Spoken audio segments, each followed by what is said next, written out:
जय श्री गणेश। सोम राष्ट्र के देवनगर नाम में एक प्रसिद्ध राजधानी थी। वहाँ एक राजा सोमकांत था। वह अपनी प्रजा का पुत्र के समान पालन करता था। वह वेद ज्ञान संपन्न, शास्त्र विद्या में पारंगत एवं प्रबल प्रतापी राजा, समस्त राजाओं में मान्य तथा अत्यंत वैभवशाली था। उसका ऐश्वर्य कुबेर के भी ऐश्वर्य को लज्जित करता था। उसने अपने पराक्रम से अनेकों देश जीत लिए थे। उनकी पत्नी अत्यंत रूपवती, गुणवती, धर्मज्ञा एवं पतिव्रत धर्म का पालन करने वाली थी। वह सदैव अपने प्राणनाथ की सेवा में लगी रहती थी। उसका नाम सुधर्मा था। जैसे वह पतिव्रता थी, वैसे ही राजा भी एक पति व्रत का पालन करने वाला था। उसके हेमकांत नामक एक सुंदर पुत्र था। वह भी सभी विद्याओं का ज्ञाता और अस्त्र शास्त्र आदि के अभ्यास में निपुण हो गया था। यह सभी श्रेष्ठ लक्षणों से संपन्न, सद्गुणी और प्रजाजनों के हितों का अत्यंत पोषक था। इस प्रकार राजा सोमकांत स्त्री पुत्र, पशु वाहन, राज्य एवं प्रतिष्ठा आदि से सब प्रकार सुखी था। उसे दुख तो था ही नहीं। सभी राजागण उसका हार्दिक सम्मान करते थे तथा उसकी श्रेष्ठ कीर्ति भी संसार व्यापी थी। परंतु युवावस्था के अंत में सोमकांत को घृणित कुष्ठ रोग हो गया। उसके अनेक उपचार किए गए, परंतु कोई लाभ नहीं हुआ। रोग शीघ्रता से बढ़ने लगा और उसके कीड़े पड़ गए। जब रोग की अधिक वृद्धि होने लगी तथा उसका कोई उपाय न हो सका, तो राजा ने मंत्रियों को बुलाकर कहा, सुब्रतो, जाने किस कारण यह रोग मुझे पीड़ित कर रहा है। अवश्य ही यह किसी पूर्व जन्म के पाप का फल होगा। इसलिए मैं अब अपना समस्त राजपाट छोड़कर वन में रहूंगा। मेरे पुत्र हेमकांत को मेरे समान मानकर राज्य शासन का धर्म पूर्वक संचालन कराते रहें। यह कहकर राजा ने शुभ दिन दिखवाकर अपने पुत्र हेमकांत को राज्य पद पर अभिषेक किया और अपनी पत्नी सुधर्मा के साथ निर्जन वन की ओर चल दिया। प्रजापालक राजा के वियोग से समस्त प्रजाजन अश्रु बहाते हुए उनके साथ चले। राज्य की सीमा पर पहुंचकर राजा ने अपने पुत्र अमात्यगण एवं प्रजाजनों को समझाया, आप सब लोग धर्म के जानने वाले, श्रेष्ठ आचरण में तत्पर एवं सहृदय हैं। यह संसार तो वैसे भी परिवर्तनशील है। जो आज है वह कल नहीं था और जो आने वाले कल में भी नहीं था। इसलिए मेरे जाने से दुख का कोई कारण नहीं है। मेरे स्थान पर मेरा पुत्र सभी कार्यों को करेगा। इसलिए आप सब उसके अनुशासन में रहते हुए उसे सदैव सम्मति देते रहे। फिर पुत्र से कहा, बेटा, यह स्थिति सभी के समक्ष आती रही है। हमारे पूर्व पुरुष भी परंपरागत रूप से वृद्धावस्था आने पर वन में जाने रहे हैं।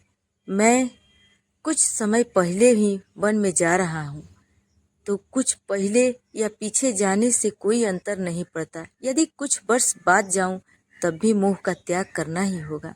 इसलिए हे वत्स, तुम दुखित मत हो और मेरी आज्ञा मानकर राज्य शासन को ठीक प्रकार चलाओ।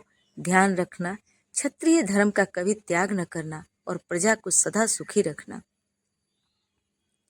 इस प्रकार राजा सोमकांत ने सभी को समझा बुझाकर वहां से वापस लौटाया और स्वयं अपनी पतिव्रता भार्या के साथ वन में प्रवेश किया। पुत्र हेमकांत के आग्रह से उसने सुबल और ज्ञानगम्य नामक 2 अमात्यों को भी साथ ले लिया।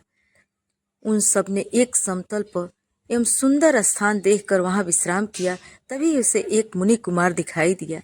राजा ने उससे पूछा, तुम कौन हो, कहाँ रहते हो? यदि उचित समझो तो मुझे बताओ। मुनि बालक ने कोमल वाणी में कहा, हे महर्षि भृगु का मैं पुत्र हूँ। मेरा नाम चैवन है। हमारा आश्रम निकट में ही है। अब आप भी अपना परिचय दीजिए। राजा ने कहा, मुनि कुमार, आपका परिचय पाकर मुझे बड़ी प्रसन्नता हुई। मैं सौराष्ट्र के देवनगर नामक राज्य का अधिपति रहा हूँ। अब अपने पुत्र को राज्य देकर मैंने अरण्य की शरण ली है।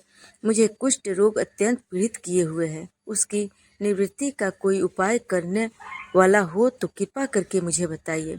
मुनि कुमार ने कहा, मैं अपने पिताजी से अपना आपका वृत्तांत कहता हूँ, फिर वे जैसा कहेंगे आपको बताऊंगा। यह कहकर मुनि कुमार चला गया और कुछ देर में ही आकर बोला, राजन, मैंने आपका वृत्तांत अपने पिताजी को बताया। उनकी आज्ञा हुई है कि आप सब मेरे साथ आश्रम चलकर उनसे भेंट करें, तभी आपके कुल के विषय में भी विचार किया जाएगा। राजा अपनी पत्नी और अमात्यों के साथ च्यवन के साथ साथ भृगु आश्रम में जा पहुंचा और उन्हें प्रणाम कर बोला, हे भगवान, हे महर्षि, मैं आपकी शरण हूँ, आप मुझे कुष्ठी पर कृपा कीजिए। महर्षि बोले, राजन, यह तुम्हारे किसी पूर्व जन्म कृत पाप का ही उदय हो गया है। इसका उपाय मैं विचार करके बताऊंगा। आज तो तुम सब स्नादि से निर्वृत्त होकर रात्रि विश्राम करो।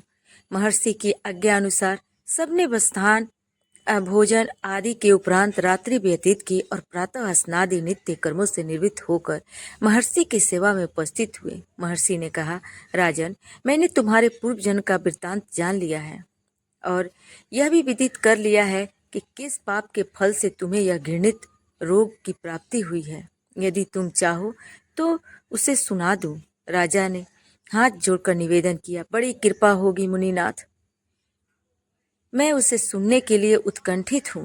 महर्षि ने कहा, तुम पूर्व जन्म में एक धनवान वैश्य के लाडले पुत्र थे। वह वैश्य विंध्याचल के निकट कोल्हार नामक ग्राम में निवास करता था। उसकी पत्नी का नाम सुलोचना था। तुम उसी वैश्य दंपति के पुत्र हुए। तुम्हारा नाम कामत था। तुम्हारा लालन पालन बड़े लाड चाव से हुआ। उन्होंने तुम्हारा विवाह एक अत्यंत सुंदरी वैश्य कन्या से कर दिया था, जिसका नाम कुटुम्बिनी था। यद्यपि तुम्हारी भार्या सुशीला थी और तुम्हें सदैव धर्म में निर्गत देखना चाहती थी, किंतु तुम्हारा स्वभाव वासना नद्य होने के कारण दिन प्रतिदिन उछल कर होता जा रहा था। किंतु माता पिता भी धार्मिक थे, इसलिए उनके सामने तुम्हारी उच्छृंखलता दबी रही। परंतु माता पिता की मृत्यु के बाद तुम निरंकुश हो गए और अपनी पत्नी की बात नहीं मानी। तुम्हें अनाचार में प्रवृत्त देखकर उसे दुख होता था, तो भी उसका कुछ वश न चलता था। तुम्हारी उन्मत्तता चरम सीमा पर थी। अपनों से भी द्वेष और क्रूरता का व्यवहार किया करते थे। हत्या आदि करा देना तुम्हारे लिए सामान्य बात हो गई। पीड़ित व्यक्तियों ने तुम्हारे विरुद्ध राजा से पुकार की, अभियोग चला और तुम्हें राज्य की सीमा से भी बाहर चले जाने का आदेश हुआ। अब तुम घर छोड़कर किसी निर्जन वन में रहने लगी। उस समय तुम्हारा कार्य लोगों को लूटना और हत्या करना ही रह गया। एक दिन मध्याह्न काल था। गुणवर्धक नामक एक विद्वान ब्राह्मण उधर से निकला। बेचारा अपनी पत्नी को लिवाने के लिए ससुराल जा रहा था। तुमने उस ब्राह्मण युवक को पकड़कर लूट लिया। प्रतिरोध करने पर उसे मारने लगी तो वह चित्कार करने लगा, मुझे मत मार, मुझे मत मार। देख, मेरा दूसरा विवाह हुआ है, मेरी पत्नी को लेने के लिए जा रहा हूँ। किंतु तुम तो क्रोधावेश में ऐसे लीन हो रहे थे कि तुमने उसकी बात सुनकर भी नहीं सुनी। जब उसे मारने लगे तो उसने श्राप दे दिया, अरे हत्यारे, मेरी हत्या के पाप से तू सहस्त्र कल्प तक घोर नरक भोगेगा। तुमने उसकी कोई चिंता न की और सिर काट लिया। राजन, तुमने ऐसी ऐसी एक नहीं बल्कि अनेक निरीह हत्याएं की थी, जिनकी गणना करना भी पाप है। इस प्रकार इस जन्म में तुमने घोर पाप कर्म किए थे, किंतु बुढ़ापा आने पर जब अशक्त हो गए, तब तुम्हारे साथ जो क्रूर कर्मा थे वे भी किनारा कर गए। उन्होंने सोच लिया कि अब तो इसे खिलाना भी पड़ेगा, इसलिए मरने दो यहीं। अब तुम निरावलंब थे, चल फिर तो सकते ही नहीं थे। भूख से पीड़ित रहने के कारण रोगों ने भी घर लिया। उधर से जो कोई निकलता था तुम्हें घृणा की दृष्टि से देखता हुआ चला जाता। तब तुम आहार की खोज में बड़ी कठिनाई से चलते हुए एक जीर्ण शीर्ण देवालय में जा पहुंचे। उसमें भगवान गणेश्वर की प्रतिमा विद्यमान थी। तब न जाने किस पुण्य के उदय होने से तुम्हारे मन में गणेश जी के प्रति भक्ति भाव जागृत हुआ। तुम निराहार रहकर उनकी उपासना करने लगी। उसने तुम्हें सब कुछ मिला और रोग भी कम हुआ। राजन, तुमने अपने साथियों की दृष्टि बचाकर बहुत सा धन एक स्थान पर गाड़ दिया था। अब तुमने उस धन को उसे देवालय के जीर्णोद्धार में लगाने का निश्चय किया। शिल्पी बुलवाकर उस मंदिर को सुंदर और भव्य बनवा दिया। इस कारण कुख्याति सुख्याति में बदल गई। फिर यथा समय तुम्हारी मृत्यु हुई। यमदूतों ने पकड़कर तुम्हें यमराज के समक्ष उपस्थित किया। यमराज तुमसे बोले, जीव, तुमने पाप और पुण्य दोनों ही किए हैं और दोनों का भोग तुम्हें भोगना है, किंतु पहले पाप का भोगना चाहते हो या पुण्य का? इसके उत्तर में तुमने प्रथम अपने पुण्य कर्मों के भोग की इच्छा प्रकट की और इसलिए उन्होंने तुम्हें राजकुल में जन्म लेने के लिए भेज दिया। पूर्व जन्म में तुमने भगवान गणाध्यक्ष का सुंदर एवं भव्य मंदिर बनवाया था, इसलिए तुम्हें सुंदर देह की प्राप्ति हुई थी।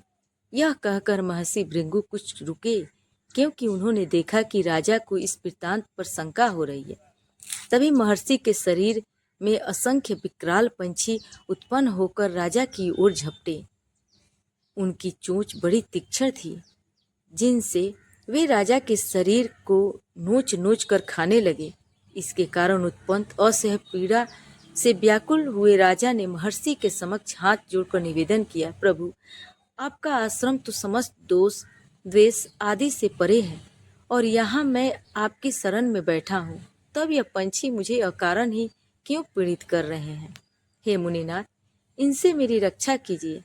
महर्षि ने राजा के आर्त वचन सुनकर सांत्वना देते हुए कहा, राजन, तुमने मेरे वचनों में शंका की थी और जो मुझे सत्यवादी के कथन में शंका करता है उसे खाने के लिए मेरे शरीर से इसी प्रकार पंछी प्रकट हो जाते हैं, जो कि मेरे हुंकार करने पर भस्म हो जाया करते हैं। यह कहकर महर्षि ने हुंकार की और तभी वे समस्त पंछी भस्म हो गए।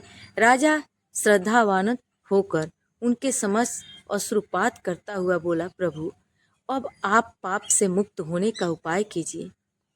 महर्षि ने कुछ विचार कर कहा, राजन, तुम पर भगवान गणेश्वर की कृपा सहज रूप से है और वे ही प्रभु तुम्हारे पापों को भी दूर करने में समर्थ है, इसलिए तुम उनके पाप नाशक चरित्रों का श्रवण करो। गणेश पुराण में उनके चरित्रों को भले प्रकार का वर्णन हुआ है, अतः तुम श्रद्धा भक्ति पूर्वक उसी को सुनने का चित्त लगाओ। राजा से ने प्रार्थना की, महामुनि, मैंने गणेश पुराण का नाम भी आज तक नहीं सुना, तो उनके सुनने का सौभाग्य कैसे प्राप्त कर सकूंगा? नाथ, आपसे अधिक ज्ञानी और प्रकांड विद्वान और कौन हो सकता है? आप ही मुझ पर कृपा कीजिए।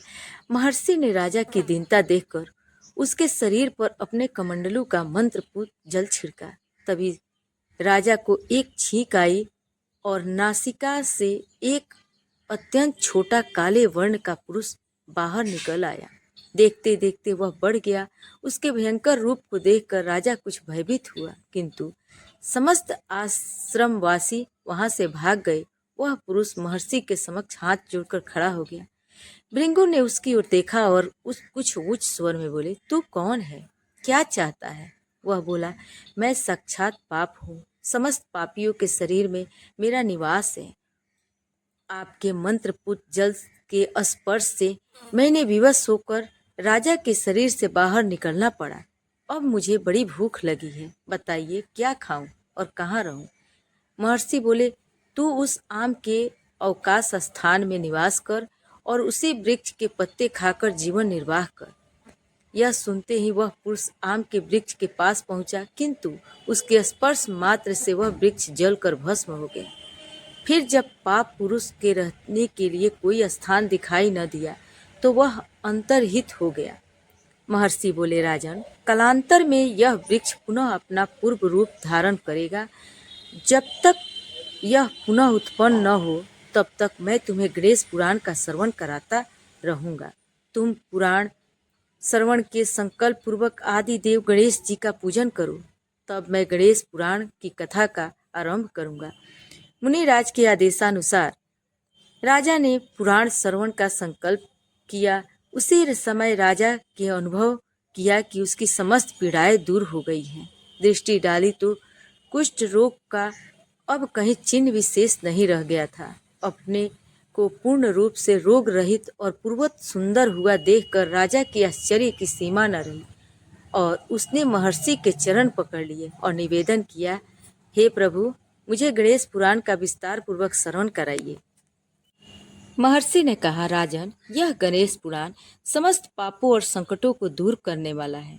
तुम इसे ध्यान पूर्वक सुनो। इसका श्रवण गणपति भक्तों को ही करना चाहिए, अन्य किसी को नहीं। कलयुग में पापों की अधिक वृद्धि होगी और लोग कष्ट सहन में असमर्थ एवं अल्पायु होंगे। उनके पाप दूर करने का कोई साधन होना चाहिए। इस विचार से महर्षि वेद व्यास ने मुझे सुनाया था। उन्हीं को कृपा से मैं भगवान गणाध्यक्ष के महान चरित्रों को सुनने का सौभाग्य प्राप्त कर सका था। महाराज, भगवान गजानन अपने सरल स्वभाव वाले भक्तों को सब कुछ प्रदान करने में समर्थ हैं। निर्भिमान प्राणियों पर वे सदैव अनुग्रह करते हैं, किंतु मिथ्याभिमानी किसी को भी नहीं रहने देते। उन्होंने गर्भ होने पर महामहिमा से संपन्न एवं समस्त वेद शास्त्रों में पारंगत भगवान वेद व्यास जी को भी तिरस्कृत कर दिया था। उनके हृदय में अपने पराये, बल, निर्बल या मूर्ख विद्वान का कोई भी भेद नहीं है। अभिमानी मनुष्यों का अभिमान खंडन करना तो उन्होंने अपना बहुत आवश्यक कर्म मान लिया है। राजा ने आश्चर्य से पूछा, प्रभु, भगवान वेद व्यास जी तो समस्त दुर्गुणों, दोषों और दुर्बलताओं से परे पूर्ण ज्ञानी और भगवान नारायण के ही अंशावतार माने जाते हैं। उनमें अभिमान का आविर्भाव कैसे हुआ? कृपा करके यह सभी बातें बताने का कष्ट करें। तो भक्तजनों, आज की कथा यहीं पर समाप्त करते हैं। इसके आगे की कथा हम लोग कल अगले अध्याय में सुनेंगे। जय गणेश जी, गणेश भगवान की जय। प्रेम से बोलिए गणेश भगवान की जय। तो प्रिय भक्तजनों, अगर कथा पसंद आई हो तो वीडियो को लाइक करें, सब्सक्राइब करें, शेयर करें, कमेंट बॉक्स में गणेश भगवान की जय अवश्य लिखें।